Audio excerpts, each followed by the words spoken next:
जय श्री राधे घानतिमिरन्दस्य ज्ञानञ्जनेन शलाकया चक्षुरुन्मिलितं येन तस्मै श्रीगुरुवे नमः। गन्धर्वकुटीरमयसुरन्दिनीरतीश जगामहन्निलाय नमो गोपेन्द्रशनवे नमो ब्रह्मणदेवाय गो ब्रह्मणहिताय च जगद्धिताय कृष्णाय गोविन्दाय नमो नमो। नमो ललितनेत्रवेणु भर्गविनोदिनी राधाधर सदापनु शालिनी वनमालिनी।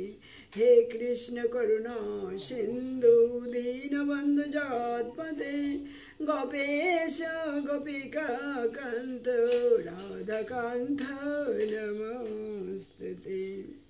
जय श्री राधे। एकोनामी श्रीमद् भागवतेर प्रथम स्कंदेर चतुर्दश अध्याय থেকে পাঠ করছে। শ্রীকৃষ্ণের তিরোধান লীলা। শ্রী সুত গোস্বামী বললেন, শ্রীকৃষ্ণ এবং অন্যান্য বন্ধুদের দর্শন করার জন্য এবং পুণ্য শ্লোক শ্রীকৃষ্ণের চরিত্র ও পরবর্তী অভিপ্রায় জানবার জন্য অর্জুন ও দ্বারকায় গিয়েছিলেন। কয়েক মাস গত হলেও অর্জুন ফিরে এলেন না। মহারাজ যুধিষ্ঠির তখন ভয়ঙ্কর অনিষ্টসূচক অমঙ্গল চিহ্নাদি দর্শন করতে লাগলেন। তিনি দেখলেন যে কালের গতি অত্যন্ত ভয়াবহ হয়ে উঠেছে। ঋতুগুলির ধর্ম বিপর্যস্ত হয়েছে। ক্রোধ, লোভ ও মিথ্যা সমস্ত মানুষদের প্রবৃত্তি হয়ে উঠেছে এবং সেই জন্য তারা পাপের পথ অনুসরণ করে জীবিকা নির্বাহ করতে আরম্ভ করেছে। বন্ধুদের মধ্যে সমস্ত স্বাভাবিক আদান প্রদান এবং আচরণাদি কপটতাপূর্ণ এবং সততায় কুলসিত হয়ে উঠল। আর পারিবারিক ব্যাপারাদির মধ্যেও পিতামাতা পুত্রকন্যা সুহৃদবর্গ এমনকি ভাতৃবর্গের মধ্যেও নিয়ত মতান্তর ঘটতে লাগল। পতি পত্নীর মধ্যেও সর্বদা উৎকণ্ঠা আর কলহ বিবাদ ঘটছিল। কালক্রমে এমন হয়ে উঠল যে লোকেরা মোটামুটি লোভ, ক্রোধ আর দম্ভে রপ্ত হয়ে পড়েছিল। এইসব অশুভ লক্ষণাদি দেখে যুধিষ্ঠির মহারাজ তার ছোট ভাই ভীমসেনকে বললেন, আমি অর্জুনকে তার বন্ধুদের সঙ্গে সাক্ষাৎ করার জন্য এবং পরমেশ্বর ভগবান শ্রীকৃষ্ণের কর্মসূচি জানবার জন্য দ্বারকায় পাঠিয়েছিলাম। 7 মাস হয়ে গেল সে গেছে, তবু এখনো সে ফিরে এলো না। সেখানে কি হচ্ছে তা আমি কিছুই জানতে পারছি না। দেবর্ষি নারদ যে বলেছিলেন পরমেশ্বর ভগবান শ্রীকৃষ্ণ তার জড় জাগতিক লীলা সংবরণ করবেন, সেই সময় কি এখনই উপস্থিত হয়েছে? ভগবান কি পৃথিবী থেকে অপ্রকট হতে চলেছেন? তার কাছ থেকে আমাদের যাবতীয় রাজকীয় ঐশ্বর্য, সমৃদ্ধি, সম্পদ, রাজপাট, গুণবতী স্ত্রী, জীবকুল, বংশানুক্রম, প্রজাপালন, শত্রুজয় এবং উচ্চতর গ্রহ লোকাদির মধ্যে ভবিষ্যৎ সংস্থান লাভের সম্ভাবনা সব কিছুই অর্জন করেছে। এই সবই আমাদের প্রতি তার অহৈতুকী কৃপার ফলেই হয়েছে। দেখো হে নরব্যাঘ্র, গ্রহ নক্ষত্রাদির প্রভাবজনিত আদি দৈবিক জাগতিক প্রতিক্রিয়া সম্ভূত আদি ভৌতিক। দেখো হে নরব্যাঘ্র, গ্রহ নক্ষত্রাদির প্রভাবজনিত আদি দৈবিক, আদি ভৌতিক, আদি আধ্যাত্মিক। অর্থাৎ আদি দৈবিক হলো জাগতিক প্রতিক্রিয়া সম্ভূত, আদি ভৌতিক হলো দৈহিক যন্ত্রণাদি থেকে উদ্ভূত, এবং আধ্যাত্মিক হলো কত রকমের ভয়ঙ্কর উৎপাত উপস্থিত হয়েছে, যা আমাদের বুদ্ধিকে আচ্ছন্ন করে অধুর ভবিষ্যতের বিপদ আশঙ্কা ইঙ্গিত দিচ্ছে। আমার বাম উরু, বাম নয়ন ও বাম বাহু সবই বারংবার স্পন্দিত হচ্ছে। আশঙ্কায় আমার হৃদয় বারংবার কম্পিত হচ্ছে। এই সমস্ত আচ্ছাদিত অমঙ্গলের সূচনা ইঙ্গিত করছে। হে ভীম, ওই দেখো, এই শ্রীগালী মুখ থেকে অনল ও উদ্গার করতে করতে উদীয়মান সূর্যের দিকে তাকিয়ে বিকট আর্তনাদ করছে, আর এই কুকুরটা নির্ভয় চিত্তে আমার দিকে তাকিয়ে বিকট ভাবে শব্দ করছে। হে ভীমসেন, পুরুষ ব্যাঘ্র এখন গাভীদের মতো উপকারী পশুরা আমার বাম দিক দিয়ে চলে যাচ্ছে এবং গর্দভদের মতো নিম্নজনীর অশুভ পশুরা আমাকে প্রদক্ষিণ করছে। আমার অশ্বগণ যেন আমাকে দেখে রুদন করছে বলে মনে হচ্ছে। দেখো, এই পায়রাটিকে যেন যমদূত বলে মনে হচ্ছে। পেঁচা এবং তার প্রতিদ্বন্দ্বী কাকের কর্কশ স্বরে আমার হৃদয় কম্পিত হচ্ছে। মনে হচ্ছে তারা যেন সারা বিশ্ব ব্রহ্মাণ্ডকে শূন্য করে ফেলতে চাইছে। দেখো, ধূম্র কিভাবে আকাশে ঘুরে বেড়াচ্ছে। মনে হচ্ছে যেন পৃথিবী আর পাহাড় পর্বত কাঁপছে। শুনো, বিনা মেঘে বজ্রপাত হচ্ছে এবং দেখো, নীল আকাশ থেকে বিদ্যুৎ নেমে আসছে। ধূলি রাশিতে দিগন্ত অন্ধকার করে প্রচণ্ড বেগে বায়ু প্রবাহিত হচ্ছে। মেঘসমূহ অতি বিভৎস রূপে চতুর্দিকে রক্ত বর্ষণ করছে। সূর্য কিরণ নিষ্প্রভ হয়ে যাচ্ছে এবং আকাশে গ্রহ নক্ষত্রগুলি পরস্পর যুদ্ধ করছে বলে মনে হচ্ছে। বিভ্রান্ত প্রাণীরা যেন অগ্নিতে প্রজ্বলিত হয়ে ক্রন্দন করছে। নদ নদী, সরোবর, জলাশয় আদি এবং মন সবই বিক্ষুব্ধ হচ্ছে। গীতাহুতি প্রদানে অগ্নি আর প্রজ্বলিত হচ্ছে না। একই দুঃসময়। জানি না কি ঘটতে চলেছে। গবৎসগণ আর গোমাতার স্তন পান করছে না। গাভীদের স্তন থেকে আর দুগ্ধ দ্বারা বিগলিত হচ্ছে না। তারা অশ্রুমুখী হয়ে দাঁড়িয়ে থেকে রুদন করছে এবং গোচারণ ভূমিতে বৃষগণ আর আনন্দ প্রকাশ করছে না। মন্দিরে দেব প্রতিমাণ্ডলে যেন ঘর্মাক্ত কলেবরে রুদন করছে। তারা যেন স্থান ত্যাগ করে চলে যেতে উদ্যত হয়েছে। এই সমস্ত শহর, জনপদ, গ্রামগঞ্জ, খনিকা, কামার, উদ্যান,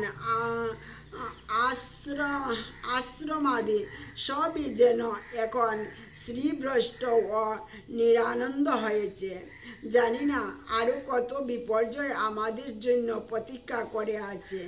এই সমস্ত অশুভ লক্ষণ দর্শন করে আমার মনে হচ্ছে যে আজ পৃথিবীর সৌভাগ্য বিনষ্ট হয়েছে।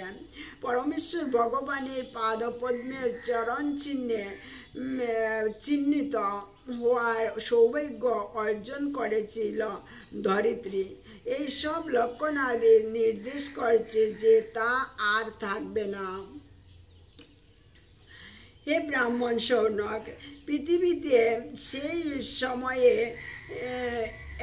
এই সমস্ত অশুভ লক্ষণ দর্শন করে মহারাজ যুধিষ্ঠির যখন অত্যন্ত দুশ্চিন্তাগ্রস্ত হয়েছিলেন, তখন অর্জুন দ্বারকাপুরী থেকে ফিরে এলেন। অর্জুন যখন তার চরণতলে নিপতিত হলেন, তখন মহারাজ যুধিষ্ঠির লক্ষ্য করলেন যে তার কাতর ভাব যেন অভূতপূর্ব। তার মুখ ছিল অবনত ও নয়ন কমল থেকে বিন্দু বিন্দু অশ্রু নেমে আসছিল।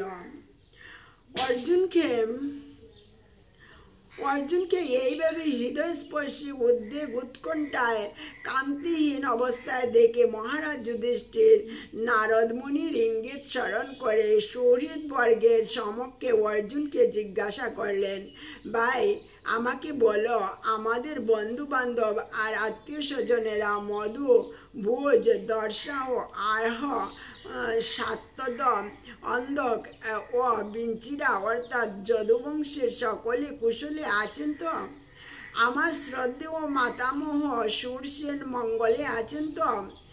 আর আমার মাতুল বসুদেব এবং তার কনিষ্ঠ ভ্রাতারা কুশলে আছেন তো? দেবকী প্রমুখ বসুদেবের 7 পত্নী পরস্পরের প্রতি ভগ্নীভাবাপন্ন। তারা সকলেই তাদের পুত্র ও পুত্রবধূগণ সহ সুখে আছেন তো? যার পুত্র অত্যন্ত দুরাচারী সেই উগ্রসেন রাজা এবং তার কনিষ্ঠ সহোদর দেবক এখনো জীবিত আছেন তো? উগ্রসেন সুখে আছেন তো? হৃদিক এবং তার পুত্র কৃতবর্মা, অক্রূর,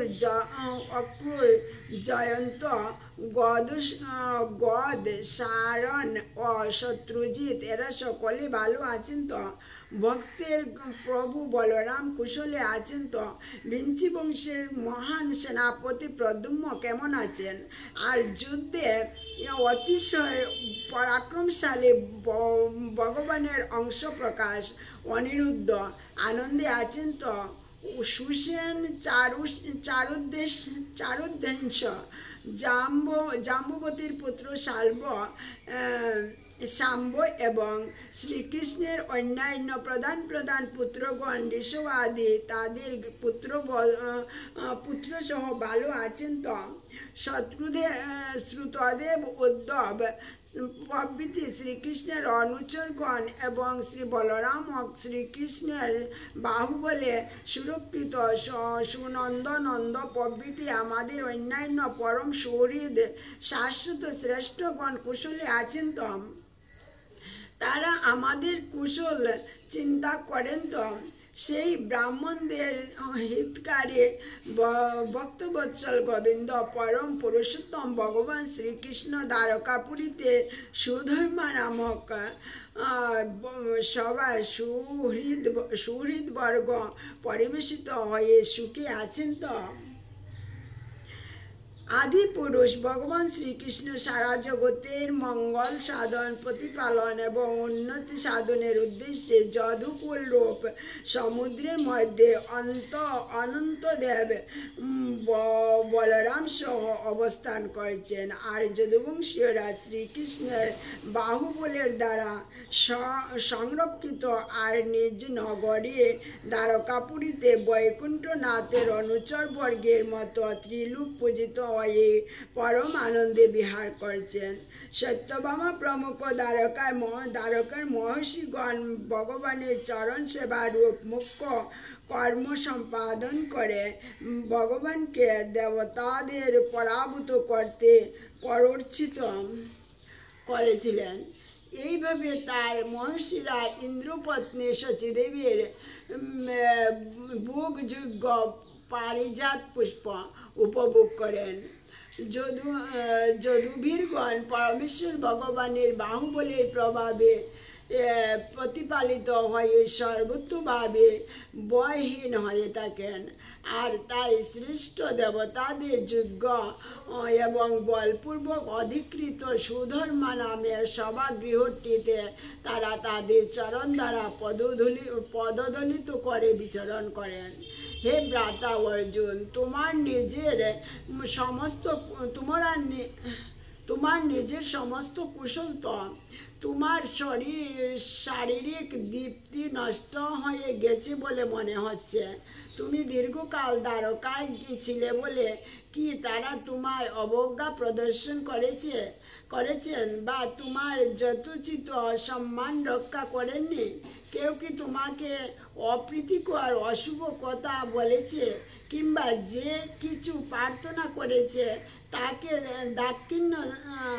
তাকে দাক্ষিণ্য দেখাতে পারোনি কিংবা কাউকে প্রতিশ্রুতি দিয়ে তুমি কি তা পূর্ণ করতে পারোনি? তুমি সর্বদাই শরণাগত যোগ্য জীব মাত্রই আশ্রয় প্রদান করে থাকো। আজ কি কোনো শরণাগত ব্রাহ্মণ, বালক, গাভী, বৃদ্ধ, রোগী, স্ত্রীলোক কিংবা অন্য কোনো প্রাণীকে আশ্রয় দানে অক্ষম হয়েছ? তুমি কি কোনো অগম্য স্ত্রীতে গমন করেছ কিংবা কোনো গম্য স্ত্রীলোকের প্রতি যথাযথ আচরণ করনি? অথবা পথে তোমার সমকক্ষ বা তোমার থেকে অদম ব্যক্তির কাছে পরাজিত হয়েছ? তোমার সাথে একত্রে ভোজন করবার যোগ্য বৃদ্ধ বা বালকদের তুমি কি যত্ন নাওনি? তাদের বাদ দিয়ে তুমি কি একাই ভোজন করেছ?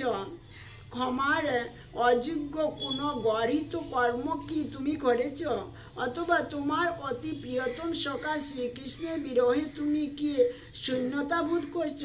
হে অর্জুন ভাই, এছাড়া তোমার এইরকম অশান্তির আর কোনো কারণে আমি ভাবতে পারছি না। জয় শ্রী রাধে। দেখেন, অর্জুন যখন ভগবান শ্রীকৃষ্ণকে দ্বারকায় পাঠিয়ে আবার 7 মাস পরে এসেছেন, উনি আসার আগে যুধিষ্ঠির নানান ধরনের অশুভ সংকেত পাচ্ছেন।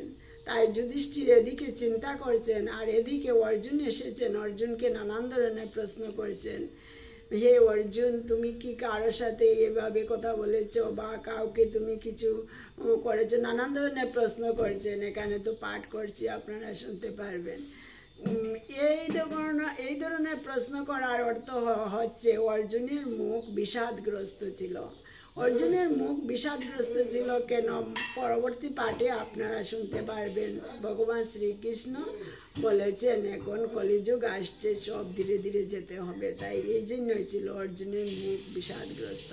কিন্তু যুধিষ্ঠির অলক্ষণের বা অশুভ সংকেত দেখতে পেয়ে নানান ধরনের প্রশ্ন করছিলেন অর্জুনকে। জয় শ্রী রাধে।